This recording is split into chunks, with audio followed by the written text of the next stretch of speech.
Mallarmé é, para a poesia, precisamente o ponto extremo da consciencialização da crise do verso e da linguagem.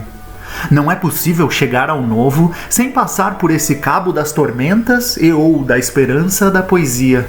onde noções tradicionais como início, meio, fim, silogismo tendem a desaparecer diante da ideia poético-gestaltiana, poético-musical, poético-ideogrâmica de estrutura.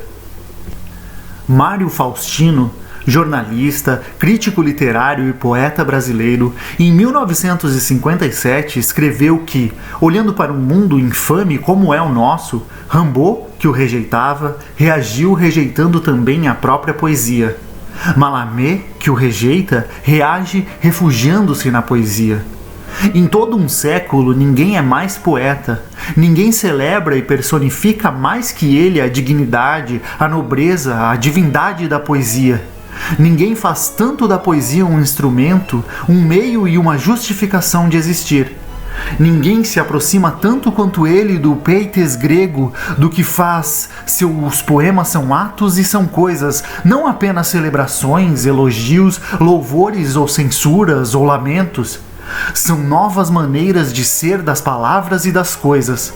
Mallarmé, como Rimbaud, recusa viver o mundo que rejeita. Recusando vivê-lo intensamente, recusando fazer nesse sentido imediatamente vivencial a sua poesia. Aproveita seu tempo de vida em 3 nobres tarefas: a de criticar, sempre através do fazer poemas, do fazer, uma tradição poética, revivendo-a através de um processo seletivo, deixando cair os membros mortos e reproduzindo os realmente vivos. A de criar poemas, palavras, coisas conjugadas organicamente em padrões, se não totalmente novos, pelo menos renovados, que são, ao mesmo tempo, sedes e correntes de beleza, documentos de autocrítica existencial e remédios fortificantes, operações plásticas para a língua em que são escritos e para a própria linguagem humana. E, finalmente, lançar os fundamentos de uma nova arte ou uma não-arte quase-arte. A função da arte não é a de passar por portas abertas, mas antes abrir as fechadas. Neste sentido, é significativo que Mallarmé, para definir o seu marginalismo de poeta, tenha ido buscar não uma metáfora aristocrática, mas uma expressão extraída do vocabulário econômico-social, a palavra greve, emblemática da luta de classes. Em suas próprias palavras, a atitude do poeta em uma época como esta, onde ele está em greve perante a sociedade, é pôr de lado todos os meios viciados que se possam oferecer a ele. Tudo o que se lhe pode propor é inferior à sua concepção e ao seu trabalho secreto. Na difícil querela sobre a possibilidade de engajamento da poesia, em que Sartre toma partido recusando a hipótese da participação poética, uma coisa é certa: nenhuma tentativa de engajamento em poesia pode ser válida tomando a linguagem como meio ou instrumento passivo, pois o poeta, antes de mais nada, está engajado com a linguagem, ou, para melhor dizê-lo, na perfeita e intraduzível fórmula de Jean Tardot, le langage, ou, em tradução livre, um linguajamento. Os poemas selecionados e traduzidos pelos irmãos de Campos cobrem o percurso do primeiro ao penúltimo Mallarmé, a ponte necessária para a última aventura, a mensagem sem fim do lance de dados. Augusto, em suas traduções, deu especial atenção aos jogos vocabulares da poesia de Mallarmé, paronomásicas, assonâncias, aliterações, nos quais a rima tem papel de destaque. As rimas mallarméanas, rimas equívocas, rimas homófonas, rimas leoninas que se ecoam, se devoram e se entreespelham, contribuem decisivamente para romper, com suas associações verticais, o encadeamento linear do verso. O propósito, segundo o próprio tradutor e ao qual nos alinhamos, é fazer com que o interlocutor conviva mais íntima e intensamente com as transformações que Mallarmé operou na linguagem poética. E a esperança é de que a reflexão sobre essas coisas que aconteceram há cerca de um século com a linguagem possa contribuir para a melhoria da produção e do consumo de poesia, no pressuposto de que o conhecimento efetivo do que foi feito é a melhor maneira de nos prepararmos para fazer e entender o que não foi feito e o que pode se fazer de novo em poesia. Brinde. Nada esta espuma, virgem verso, a não designar mais que a copa. Ao longe se afoga uma tropa, de sereias varia o inverso. Navegamos, ó meus fraternos, amigos, eu já sobre a popa, vós a proa em pompa que topa, a onda de raios e de invernos. Uma embriaguez me faz arauto, sem medo ao jogo do mar alto, para erguer de pé este brinde. Solitude, Recife, estrela, não importa o que há no fim de um branco afã de nossa vela. Uma negra que algum duende mal desperta, quer dar a uma criança triste acres sabores, e criminosos sob a veste descoberta, a glutona se apresta a ardilosos labores. A seu ventre compara a lacre duas tetas, e bem alto, onde a mão não se pode trazer, atira o choque obscuro das botinas pretas, assim como uma língua inábil ao prazer. Contra aquela nudez tímida de gazela, que treme sobre o dorso qual louco elefante, recostada ela espera e a si mesma zela, rindo com dentes inocentes a infante. E em suas pernas, onde a vítima se aninha, erguendo sob a crina a pele negra aberta, insinua o céu torvo dessa boca esperta, pálida e rosa como uma concha marinha. Cansado do ócio amargo. Cansado do ócio amargo, onde o meu tédio humilha a glória que me fez perder outrora a trilha, de uma infância de bosques e de rosas puro, azul nativo e ainda mais do pacto duro, de cavar toda noite uma fossa imponente no território ávaro e hostil da minha mente. Coveiro impiedoso da esterilidade, que dizer a esta aurora, ó sonho, infinidade de rosas, se, temor de suas rosas frias, o vasto cemitério une as valas vazias. Quero deixar a arte voraz deste país, cruel e sem ouvir as críticas senis dos meus amigos do passado, da poesia, da lâmpada que sabe da minha agonia. Imitar o chinês de alma límpida e fina, cujo êxtase puro é pintar a ruína, sobre taças de neve a lua subtraída, de uma bizarra flor que lhe perfuma a vida, fluida a flor que ele sentiu ainda criança, e a filigrana azul do espírito se entrança. E como a morte, único sonho do saber, sereno uma paisagem cálida escolher, que eu pintarei indiferente sobre a taça. Uma linha de azul fina e pálida traça, um lago sob o céu de porcelana rara, um crescente caído atrás da nuvem clara, molha no vidro de água um dos cornos aduncos, junto a 3 grandes cílios de esmeralda juncos. O sineiro. Embora o sino acorde uma voz que ressoa, clara no ar puro e limpo e fundo da manhã, e desperta infantil uma outra voz que entoa um ângelus por entre a alfazema e a hortelã, o sineiro evocado a clave da ave irmão, sinistro cavalgando a gemer sua loa, a pedra que distende a corda em sua mão, só ouve retinir um vago som que ecoa. Esse homem sou eu, dentro da noite louca, agrada-me puxar a corda do ideal, de pecado se alegra a plumagem leal. E a minha voz me vem aos pedaços e oca, mas um dia, cansado deste afã obscuro, ó Satã, eu roubo esta pedra e me penduro. O azul. De um infinito azul a serena ironia, bela indolentemente abala como as flores, o poeta incapaz que maldiz a poesia, no estéril areal de um deserto de dores. Em fuga, olhos fechados, sinto o que espreita, com toda a intensidade de um remorso aceso, a minha alma vazia, onde fugir que estreita, noite, andrajos, opor a seu feroz desprezo? Vinde, névoas, lançai a cerração de sono sobre o límpido céu num farrapo noturno, que afogarão os lodos lívidos do outono, e edificai um grande teto taciturno. E tu, ó tédio, sai dos pântanos profundos, da desmemória unindo o limo aos juncos suaves, para tapar com dedos ágeis esses fundos, furos de azul que vão fazendo no ar as aves. Que sem descanso, enfim, as tristes chaminés façam subir de fumo uma turva corrente e apaguem no pavor de seus torvos anéis o sol que vai morrendo amareladamente.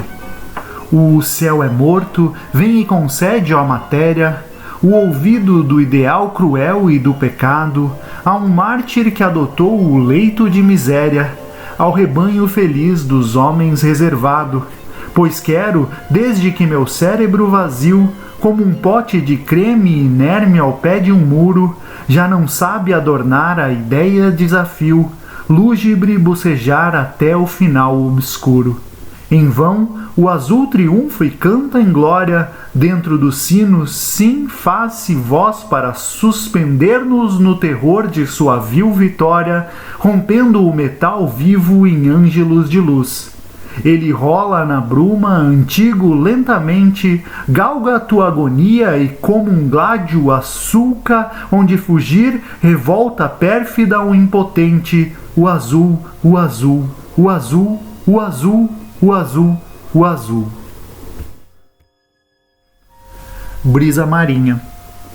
A carne é triste, sim, e eu li todos os livros. Fugir, fugir, sinto que os pássaros são livres, ébrios de se entregar à espuma e aos céus imensos. Nada, nem os jardins dentro do olhar suspensos, impede o coração de submergir no mar, ó noites, nem a luz deserta a iluminar este papel vazio com seu branco anseio, nem a jovem mulher que preme o filho ao seio. Eu partirei, vapor a balouçar nas vagas, ergue a âncora em prol das mais estranhas plagas. Um tédio, desolado por cruéis silêncios, ainda crê no derradeiro adeus dos lenços, e é possível que os mastros entre as ondas más rompam-se ao vento sobre os náufragos sem mastros nem ilhas férteis a vogar, mas, ó meu peito, ouve a canção que vem do mar. Santa. Numa janela vigilante, o sândalo que se desdoura de sua viola cintilante, outrora com flauta ou mandora,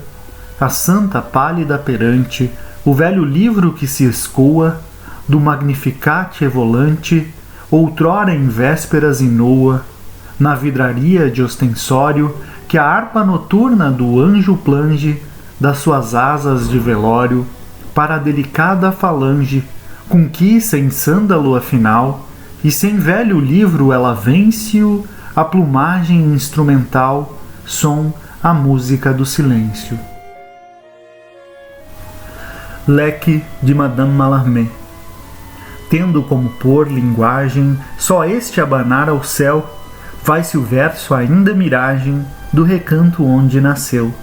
Asa baixa mensageira, este leque se conduz ao mesmo por quem à beira de ti algum espelho luz,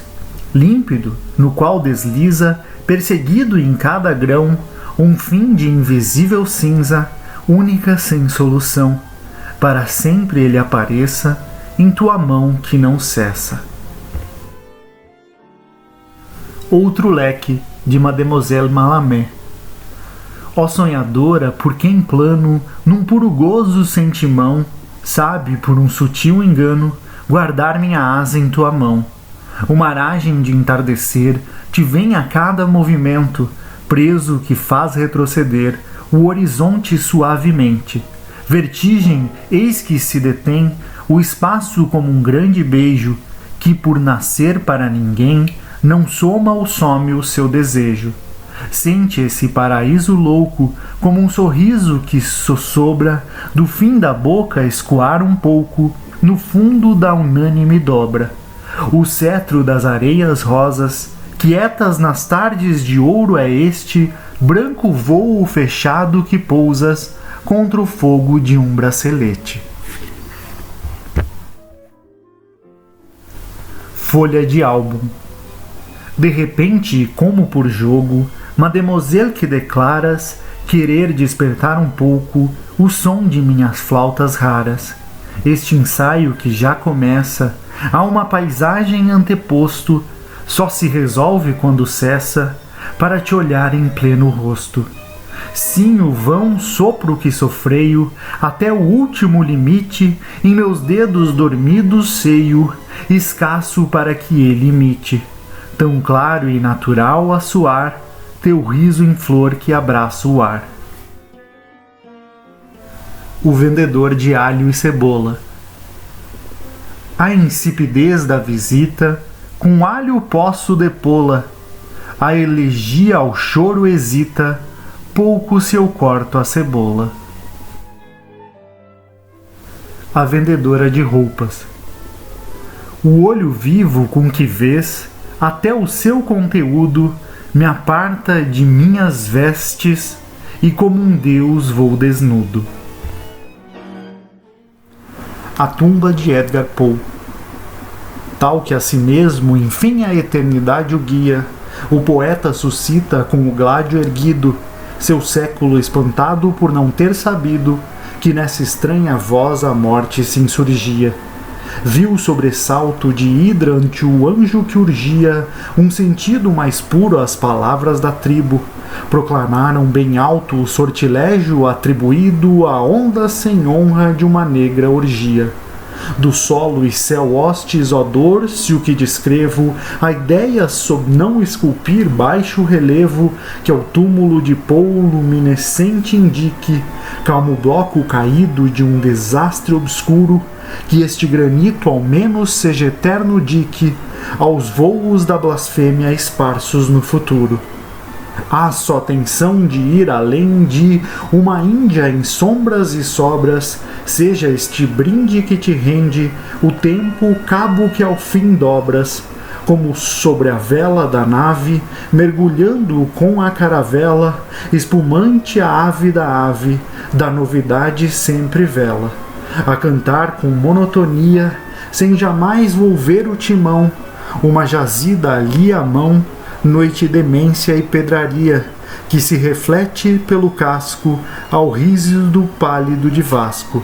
Toda a alma, num resumo, quando lentamente expira, em cada espira de fumo, abolida a nova aspira. Atesta qualquer cigarro, queimando o sábio por pouco, que uma cinza se separe de um claro beijo de fogo. Tal o coro das violas, ao lábio voa servil, exceto se tu violas o real por quanto viu, ser mais preciso rasura tua vaga literatura. Um rendado se vê desfeito, na dúvida do jogo extremo, a entreabrir como um supremo, não uma ausência de leito. Esta branca discórdia oculta, de uma voluta com um seu mesmo, contra a vidraça em luta a esmo, mais flutua do que sepulta. Mas junto a quem o sonho doura, a dor adormece a mandora, ao oco nada musical, tal que através qualquer vitral, sem outro ventre que o seu ser, filial se pudera nascer. Quem ceda em bálsamos do tempo, onde a quimera se extenua, vale essa nuvem flor de vento, que além do espelho é tua? Os rasgos dos pendões pensantes se exaltam pela nossa rua. Eu tenho a cabeleira nua, para enterrar meus olhos antes.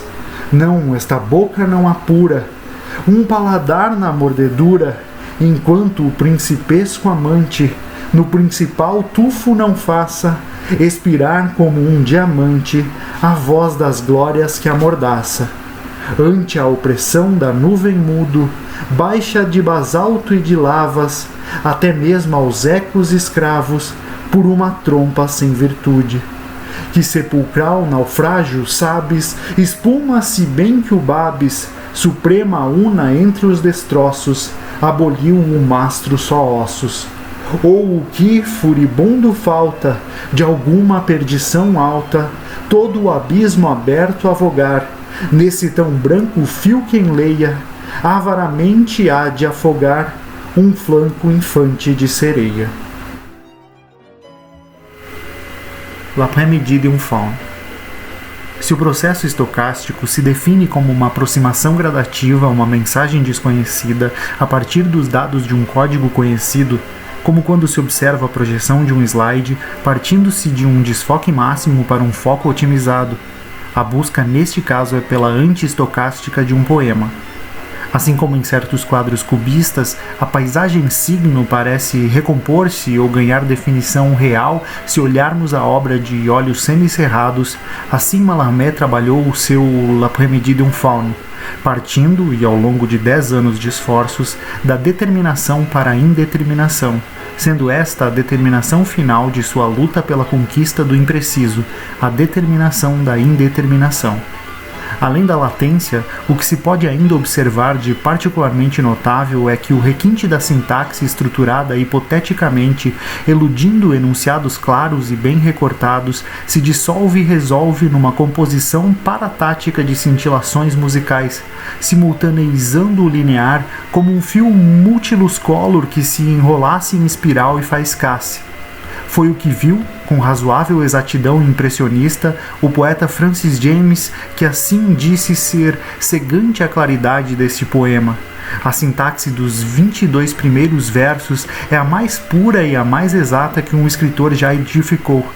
Mas não se distingue nada à primeira vista e se, em seguida, se procede à análise, a massa novamente se perde no detalhe, que cumpre de novo o desenredar. No entanto, isso quer dizer que as rosas se balança, que o seu encarnado se reflete na água azul das fontes, cujo frescor, mesclado ao da brisa, luta com o calor e o murmúrio rivaliza com as modulações da flauta. O conjunto dessas sensações recebidas pelo fauno dá-lhe a ilusão de enlaçar as ninfas em flor, contrastando, em meio a elas, com o frio e o calor, o azul e a sombra, o queixume apaixonado e o casto suspiro. Declarei que tudo isso é transparente, mas nenhum mortal, a menos que seja, em seus momentos perdidos, um despertado adormecido, vale dizer que seja ele próprio um poeta, conseguiria perceber uma só molécula dessa vibração solar. O poema ganha consciência definitiva de escritura e o fauno se realiza no momento com as ninfas que modula e escreve, seres de linguagem. Instala-se a impotência criadora com, através e no signo que mata e regenera o sentimento, como diriam conjuntamente Lacan e Charles Sanders Peirce. Optou-se na presente por trazer duas traduções distintas para um mesmo poema, cada qual à sua forma, cada qual com seus méritos, cada qual uma ode diferente a Mallarmé. A primeira tradução do poema, de Décio Pignatari, nomeada de A Tarde de Verão de um Fauno, pretende, em sua antieconomia, ser ao mesmo tempo livre e literal, resultando numa tridução, 3 versos para cada verso malarmaico, livre enquanto deixa escapar num verso esta ou outra informação, literal enquanto tenta captar sem o conseguir em cada 3 versos as informações embutidas num só do original. Persegue-se o poema como fauno às ninfas. A segunda tradução do poema, de Dante Milano, cabem as mesmas observações feitas sobre a primeira. Todavia, trata-se de um trabalho mais meticuloso à estilística malarmeica e, com todas as vênias de estilo, menos criativo, não no sentido de criar, mas tão somente no sentido de ousar. A Tarde de Verão de um Fauno, na tradução de Décio Pignatari. Quero perpetuar essas ninfas tão claro, essas ninfas eu quero eternizar, tão leve, Vou perpematar essas ninfas. É tão claro, é o rodopio de carnes que ele gira no ar, é a sua carnação que ela gira no ar, seu ligeiro encarnado a voltear no ar, entorpecido de pesados sonos, sonho, sonolento de sonhos e arbustos, foi sonho, espesso de mormaço e sonos, sonhei ou borra de muita noite a dúvida se acaba, massa de muita noite a dúvida se arma, massa de muita noite arremata-se a dúvida, em raminhos sutis que são o próprio bosque, em filetes sutis que são a própria mata, em mil ramos sutis a imitar a mata, prova cabal de que, em dom bem solitário, prova infeliz de que eu sozinho me ofertava, prova infeliz de que em gozo solitário eu triunfava em meio à falta ideal de rosas. À guisa de um triunfo, a ausência ideal das rosas, eu me dava em triunfo a falta ideal das rosas. Reflitamos, vamos pensar, refletir. E se essas moças minhas glosas, se essas moças que tu glosas, vamos que as mulheres que tu glosas, não passarem de sonho e senso fabulosos, forem só fumo dos sentidos fabulosos, não passem de ilusão dos sentidos da fábula, fauno dos olhos da mais casta azuis e frios, a fria ilusão azul escorre fauno, fauno desface a ilusão nos olhos frios, flui a ilusão como uma fonte em prantos rios, dos olhos da mais casta como fonte em prantos, e azuis daquela que é mais casta pranto em fonte, mas da toda suspiros achas que difere, porém como contraste da que é suspiros, mas em contraste o hálito da outra arfante, da outra nos teus pelos como um vento quente, dizes que é o ar do dia quente em teu tosão, não é o sopro de um dia quente nos teus pelos, mas não no pasmo exausto e imóvel amanhã, não, na quietude do abandono exausto, mas não, pelo desmaio imóvel e cansado, se debate em calor para manter-se fresca, sufocando a manhã se ela resiste fresca, sufocando a manhã de calor se reage, e água não canta que da avena eu não derrame, a água não murmura se não vem da flauta, só o que murmura é a linfa que da avena venha, no bosque irrigado de acordes e o só sopro, vertendo sons no bosque não há outro vento, regar de acordes o capão e só o vento, além do exalado pelas dunas canas, além do modulado pelos tubos prestes a, que flui da flauta dupla prestes a exalar-se, pronto a extinguir-se antes que se disperse em chuva, desvanecer-se antes que o som se disperse, antes de dispersar o som em chuva estéril. Estéril é somente o sopro no horizonte, no chuvisco impotente de uma chuva árida. Se ouve, não se ouvisse no horizonte liso, sem uma ruga a perturbá-lo da visível, a não ser no horizonte sem rugas a calma, o sopro artificial visível e sereno, e calma inspiração artificial do céu, daquela inspiração que respira o céu, da inspiração que volta a ascender ao céu. Ó calmos pantanais das costas da Sicília, ó orla siciliana das baixadas calmas, ó pântano estagnado às costas sicilianas, que êmula de sóis minha vaidade pilha, que eu saqueio vaidoso em disputa com o sol, que eu disputo com sóis na pilhagem vaidosa, tácita sob centelhas floridas contai, tacitamente sob centelhas florais conte, sob centelhas de flores taciturno conte,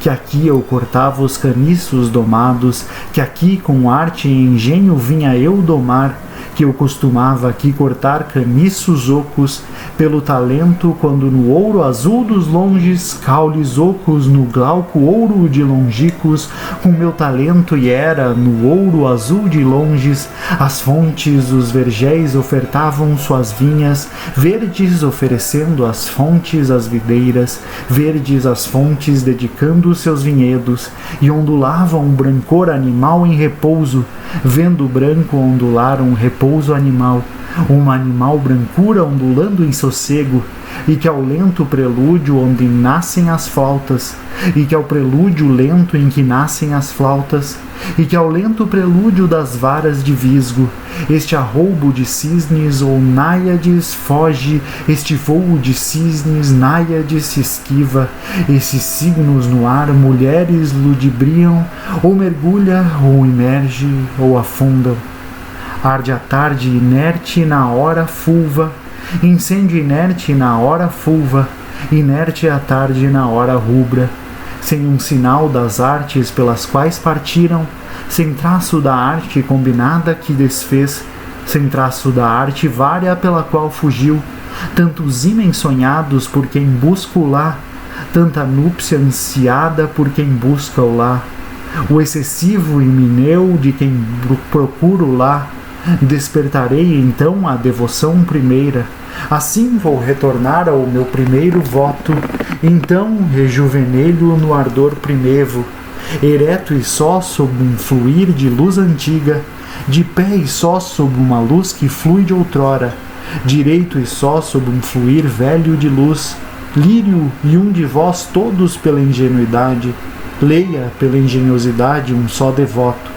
e pela ingenuidade lírio um dentre vós, bem diverso do beijo doce nada esparso, mais que esse doce nada arrulho de seus lábios, mais que esse doce nada a dar de boca a boca, através de seus lábios a insuflar perfídias, o beijo que bem baixo é bífida perfídia, o beijo que bem baixo é perfídia segura. Atesta uma mordida este meu seio virgem, dá prova o peito puro de uma morte certa. Virgem de prova o seio exibe uma mordida, misteriosa marca de algum dente augusto. Mordida misteriosa de algum dente augusto, misteriosa dente de algum Deus supremo. Mas chega que este arcano elege por amigo, mas basta que esse enigma optou por confidente, mas silêncio que o enigma tem por confidente. O junco vasto e gêmeo sob o céu tocado, o junco vasto e gêmeo sob o céu gemendo, o junco imenso e gêmeo sob o céu que sopra. Ei-lo que chama a si a turbação da face, eis que assumindo a excitação da face sonha, que para si chamando o tumulto da face, e num extenso solo sonha que entretemos, num solo prolongado que estamos deleitando, num longo solo longo aspira que encantemos, a beleza ao redor mediante confusões, a beleza ambiente através das ambíguas, o lugar que nos cerca através de enganosas, falsas entre ela própria e o nosso canto crédulo, confusões entre ela e o nosso canto ingênuo, confusões entre ela e este canto bisonho, procurando no módulo do amor mais alto, e tanto quanto alcance um módulo amoroso, e façamos no módulo do amor mais alto, esgarçar da quimera ordinária de costas, faz que se esvaia a ilusão banal de dorso, desmaiar a miragem banal em decúbito, ou bem de flanco puro seguidos com o olhar, ou de lado seguidos pelo olhar sem ver, ou reclinada pura no olhar fechado, uma linha monótona, sonora e vã, numa linha enfadonha, inútil e sonora, numa sonora, vã e monótona linha. Volta, pois, instrumento de fugas maligna, flauta nefasta, pífano de fugas trata, flauta nefasta, instrumento de escapes trata, flauta a reflorescer nos lagos onde me ouves, de reflorir no lago onde por mim esperas, de reflorir na água onde por mim aguardas. De meu tropel cioso irei falar de deusas, orgulhoso de som vou falar longamente, altivo em meu rumor vou falar longo tempo, por muito tempo e em muita pintura profana, de D e SS graças a quadros idólatras, das deusas e mercê de profanas pinturas, a sua sombra hei de enlaçar muita cintura, a sua sombra hei de enlaçar cinturas, a sua sombra ainda arrebentar cinturas. E quando a luz das uvas tenha eu sorvido, e assim que chupe a luz destes cachos de uva, e quando da razão tenha sugado a luz, para banir uma dor por fingimento oculta,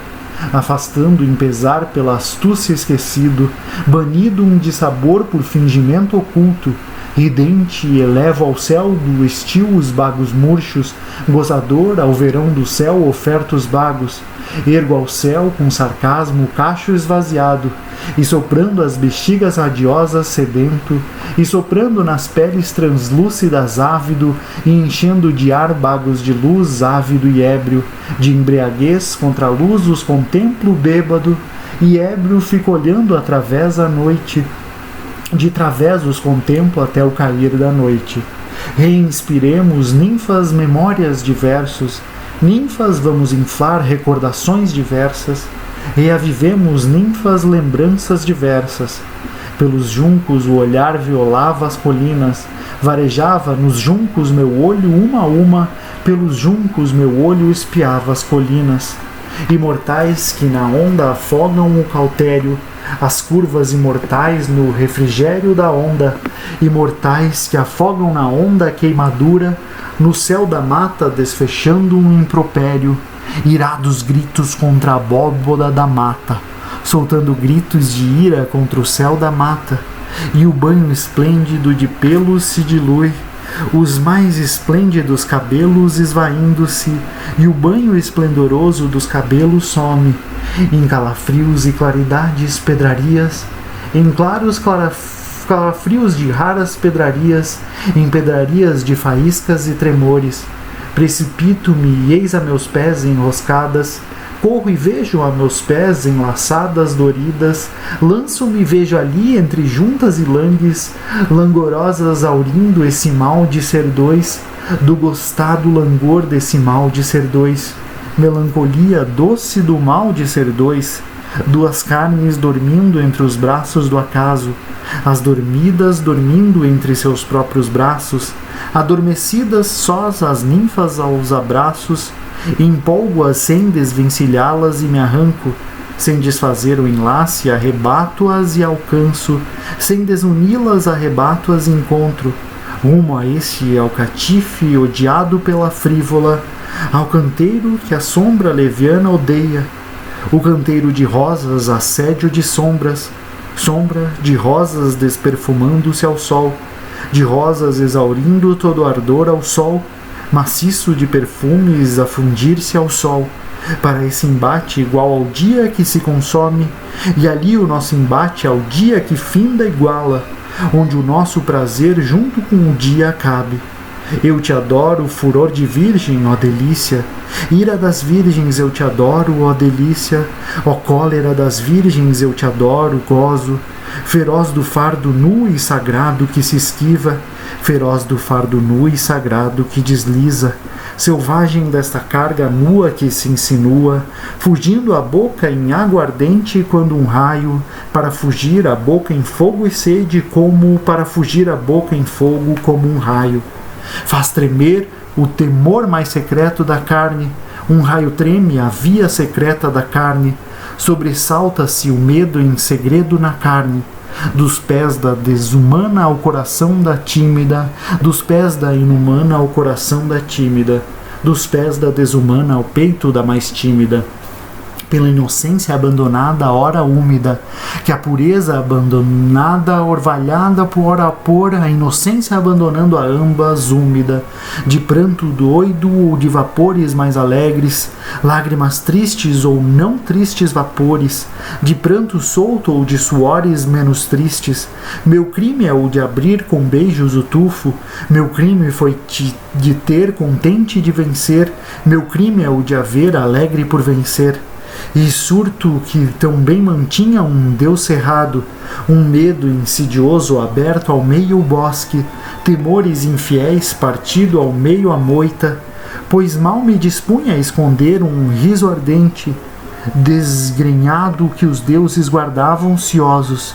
de beijos pelos deuses tão bem guarnecida, sob as pregas felizes de uma só aguardando, assim que me propunha a esconder um riso, ar mal ia me introduzir um riso ardente, com simples dedo, a fim que o seu candor de pena, dentes nas dobras álacres de uma, gesto, sob as felizes comissuras de uma, dedo, se maculasse na emoção de sua irmã, de dedo vigilante o candor de pluma, simples de guarda, a fim que seu candor de pluma, aquela que é pequena, ingênua e não se peja,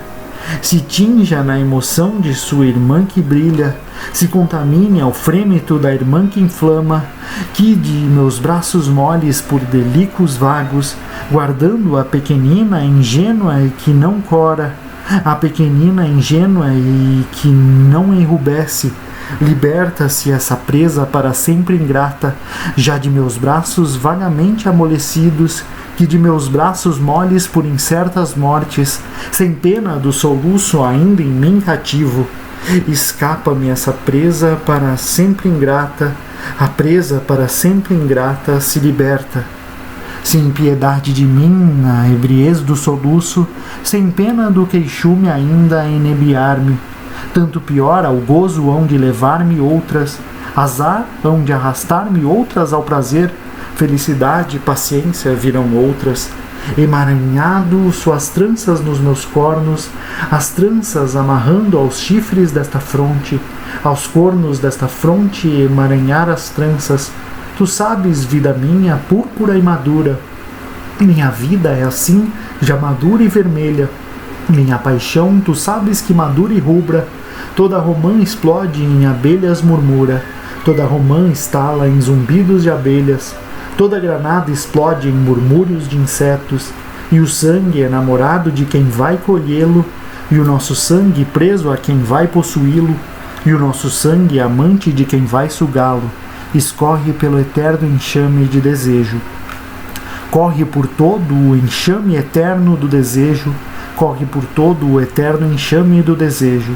E quando o bosque tinge-se de ouro e cinza, e na hora em que o bosque é de cinza e de ouro, na hora em que se banha o bosque em cinza e ouro, exalta-se uma festa na ramada extinta, uma festa se exalta na ramada extinta, na folhagem extinta uma festa se eleva. Etna é em teu meio quando Vênus vem, Etna é em meio a ti visitado por Vênus, Etna, tu és a festa quando Vênus vem, pousar em tua lava as plantas inocentes, pousando em tua lava o calcanhar ingênuo, pousar em tua lava o calcanhar ingênuo, e estronda um sono triste ou esmorece a chama, se trua um sono triste ou desfalece a flama, num resultado triste ou num fogo que apaga. Tomo a dama, minha rainha, conservo as rédeas, castigo certo, ó punição, ó castigo, não, mas a alma, vazia de palavras e este corpo espesso, de palavras vazias e este pesado corpo, desocupada de palavras e este corpo, sucumbem ao feroz silêncio meridiano, no tardo meio-dia em quietude morrem,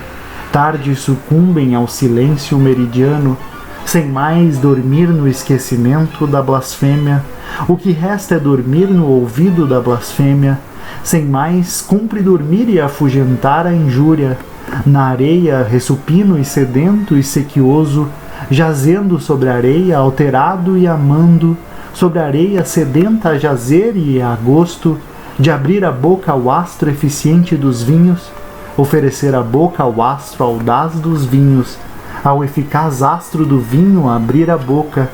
Ninfa, adeus, vou ver a sombra que vos tornais, ninfa, adeus, vou ver a sombra que ora sois, casal, adeus, vou ver a sombra que és agora. A Cesta de um Fauno,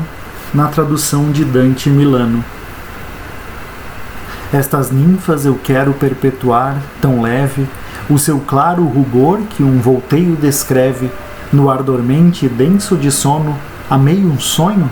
à dúvida montão de antiga noite ponho, fim ao ver deste bosque a sutil ramaria, provar-me que eu na solidão me oferecia, Em triunfo, ai de mim, a falta ideal de rosas. Reflitamos, serão mulheres fabulosas, que a exaltação dos teus sentidos atribuis. Fauno, a ilusão se escapa dos olhos azuis, e frios como fonte em prantos da mais casta, toda suspiros a outra achas que ela contrasta, qual brisa matinal quente no teu tosão,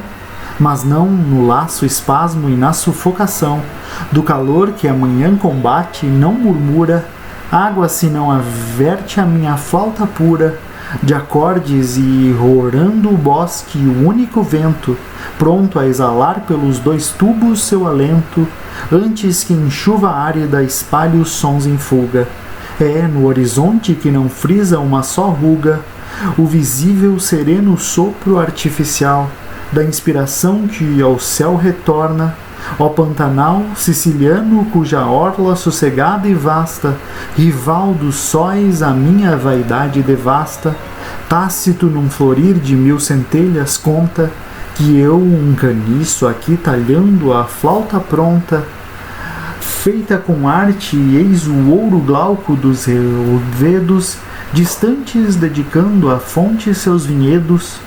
ondeia uma brancura animal em repouso,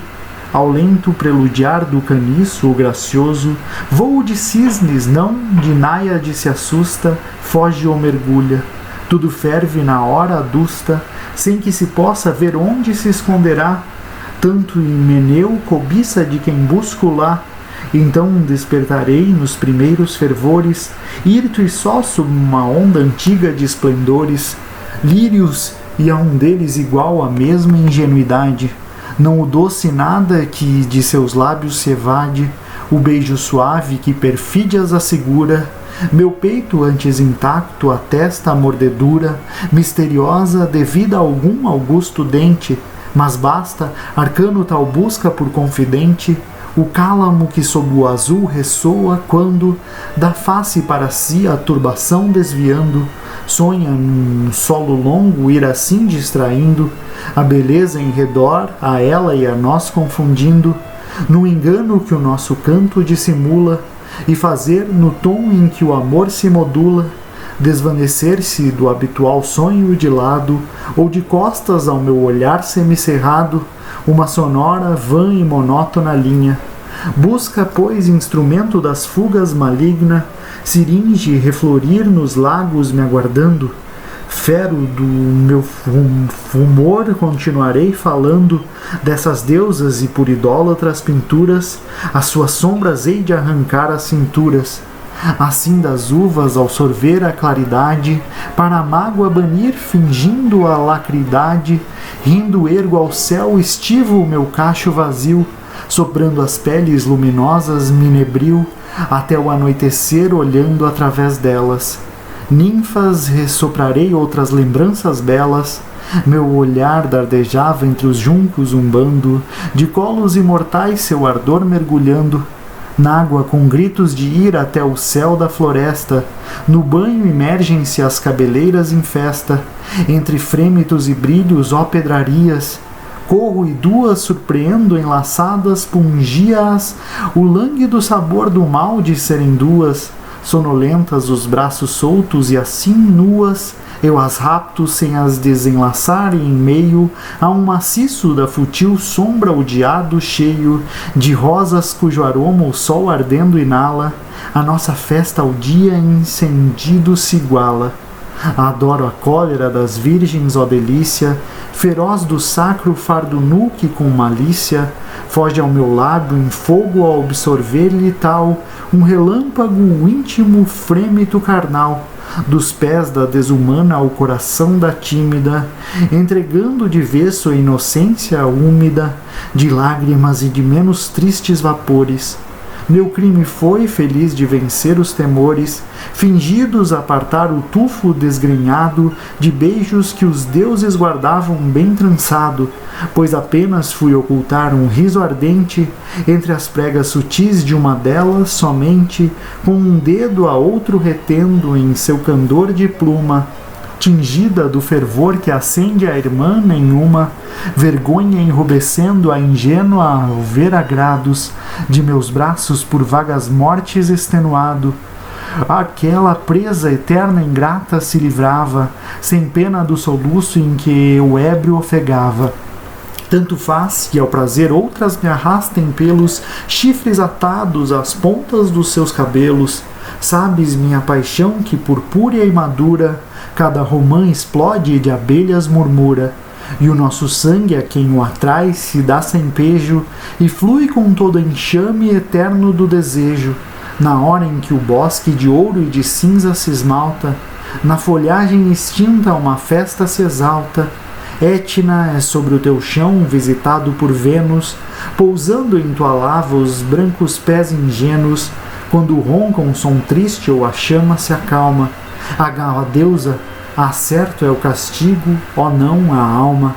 De palavras vacante e este corpo indolente sucumbem ao torpor do meio-dia ardente. Quer agora dormir a blasfêmia olvidar, e na areia jazendo abrir a boca ao ar, do astro do vinho aurindo os raios eficazes. Ninfas, a Deus, volver vossas sombras fugazes. Traduzir o lance de dados de Mallarmé é, antes de tudo, uma operação de leitura, no sentido mallarmiano da expressão: dobragem, dobra, dobro, duplo, duplicação, dação em dois, doação, dados. Mallarmé é um sintaxier exímio, um perito em elipses e arabescos, um reversor de ordens. Hamlet da sintaxe, suspendendo o discurso num espaço de rupturas, por parênteses e cláusulas hipotéticas, avançando e recuando, por gerúndios e ablativos absolutos, por uma fioritura de apostos até um vórtice de dúvida indecidível. Mais ei-lo também, espeleólogo etimologista, perscrutando a raiz das palavras, para nelas ressoar cordas ocultas, amortecidas pelo uso idiomático, percuti-las, imantá-las, iluminá-las de imprevistos revérberos. Efeitos de sintaxe e, acrescento, efeitos de etimologia são, como diria Derrida, as marcas do discurso mallarmaico a desafiar o tradutor. Efeitos sutis, delicadíssimos, duplo jogo de filigrana e abismo, onde tudo deve ser medido, mensurado, mentado, comedido, comensurado, comentado. No texto traduzido, transentretecido, afloram apenas as cristas dessa cooperação, labor oculto que subjaz, lastro sonegado de iceberg sobre a escritura visível das arestas. Como um prático de portos, em manobras de abordagem, o tradutor se deixa ir por entre sirtes, pontas dissimuladas de recifes, diferindo o seu naufrágio e deferindo ao texto, assim dobrado, o seu êxito e ou fracasso. Memorable Christ.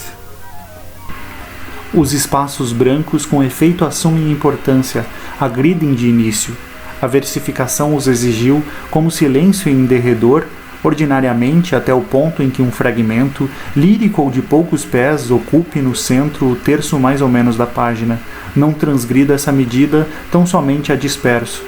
O papel intervém cada vez que uma imagem, por si mesma, cessa ou recede, aceitando a sucessão de outras, e como aqui não se trata, à maneira de sempre, de traços sonoros regulares ou versos, antes de subdivisões prismáticas da ideia, um instante de aparecerem e que dura o seu concurso, nalguma cenografia espiritual exata é em sítios variáveis, perto ou longe do fio condutor latente em razão da verossimilhança que se impõe o texto. A vantagem, se me é lícito dizer, literária, dessa dinâmica copiada que mentalmente separa grupos de palavras ou palavras entre si, afigura-se o acelerar por vezes e o delongar também do movimento, escandindo-o, intimando o mesmo segundo uma visão simultânea da página, esta agora servindo de unidade como alhures o verso ou linha perfeita. A ficção assomará e se dissipará célere conforme a mobilidade do escrito em torno das pausas fragmentárias de uma frase capital desde o título introduzida e continuada. Tudo se passa para resumir em hipótese. Evita-se o relato. Ajunte-se que deste emprego anudo o pensamento com retrações, prolongamentos, fugas, ou o seu desenho mesmo resulta, para quem queira ler em voz alta, uma partitura. A diferença dos caracteres tipográficos entre o motivo preponderante, um secundário e outros adjacentes, dita sua importância a emissão oral e a disposição em pauta média, no alto e embaixo da página, notará o subir ou descer da entonação. Somente certas direções muito audazes, usurpações, etc., formando o contraponto desta prosódia, permanecem numa obra a que faltam precedentes em estado elementar. Não que me pareçam oportunos os ensaios tímidos, mas não me é dado, afora uma paginação especial ou de volume que me pertença, num periódico, por mais corajoso, amável e convidativo que se mostre às belas liberdades, agir em demasia contra os usos. Terei, não obstante, indicado do poema incluso mais do que um esboço, um estado, que não rompe em todos os pontos com a tradição. Levado adiante sua apresentação em muitos sentidos até onde ela não ofusque ninguém, o suficiente para abrir os olhos. Hoje, ou sem presumir do futuro que sairá daqui, nada ou quase uma arte, reconheçamos facilmente que a tentativa participa com o imprevisto de pesquisas particulares e caras a nosso tempo, o verso livre e o poema em prosa. Sua reunião se cumpre sob uma influência, eu sei, estranha à da música ouvida em concerto. Encontrando-se nesta muitos meios que me parecem pertencer às letras, eu os retomo. O gênero que se constitua num, como a sinfonia, pouco a pouco, a par do canto pessoal, deixa intacto o antigo verso, ao qual conserva um culto e atribua o império da paixão e dos devaneios, enquanto que seria o caso de tratar, de preferência, assim como segue, certos assuntos de imaginação pura e complexa ou intelecto, não subsiste razão alguma para excluí-los da poesia, única fonte.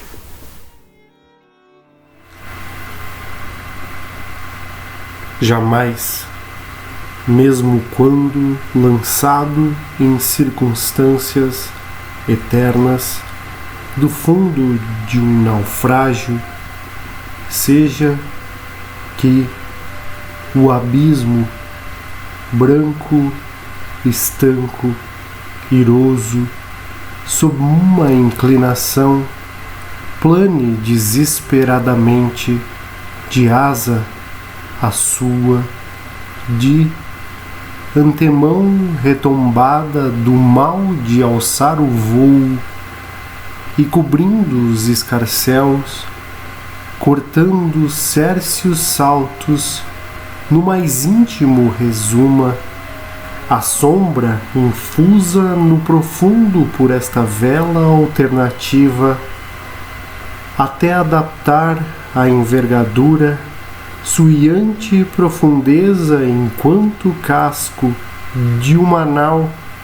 pensa de um ou de outro bordo, o mestre, fora de antigos cálculos, onde a manobra com a idade olvidada, e surto, inferindo, outrora ele empunhar o leme, dessa conflagração a seus pés, do horizonte unânime que se prepara, se agita e mescla no punho que o estreitava, como se ameaça um destino e os ventos,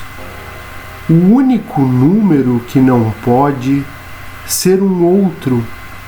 espírito para o arrojar na tempestade, repregar-lhe a divisão e passar altivo, hesita, cadáver pelo braço, apartado do segredo que guarda, antes de jogar,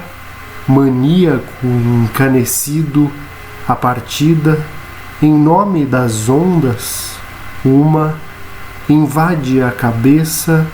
escoa a barba submissa, naufrágio esse, direto do homem, sem nau, não importa onde vã, ancestralmente em não abrir a mão, crispada, para além da inútil testa, legado na desaparição a alguém ambíguo, o ulterior demônio imemorial, tendo de regiões nenhumas induzido o velho versus esta conjunção suprema com a probabilidade, aquele, sua sombra pueril, afagada e polida e devolta e lavada, suavizada pela vaga e subtraída, aos duros ossos perdidos entre as pranchas, nato de um embate, as águas pelo ancião tentando ou o ancião contra as águas, uma chance ociosa, núpcias, cujo véu de ilusão ressurto ânsia instante, como o fantasma de um gesto, vacilará, se abaterá, insânia, jamais abolirá, como se uma insinuação simples ao silêncio enrolada em ironia ou o mistério precipitado, uivado nalgum próximo turbilhão de hilaridade e horror, esvoaça em torno ao vórtice, sem o juncar nem fugir, e lhe embalança o indício virgem, como se pluma solitária perdida, salvo que a encontre ou eflore um gorro de meia-noite e imobilize no veludo enrugado por uma gargalhada sombria esta brancura rígida, derrisória, em oposição ao céu, muito para não marcar exiguamente quem quer que, príncipe amargo do escolho, dela se coife como de algo heróico, irresistível mas contido por sua pequena razão viril, relâmpago, angustioso, expiatório e púbere, mudo, riso que se o lúcido e senhorial penacho de vertigem, a fronte invisível cintila,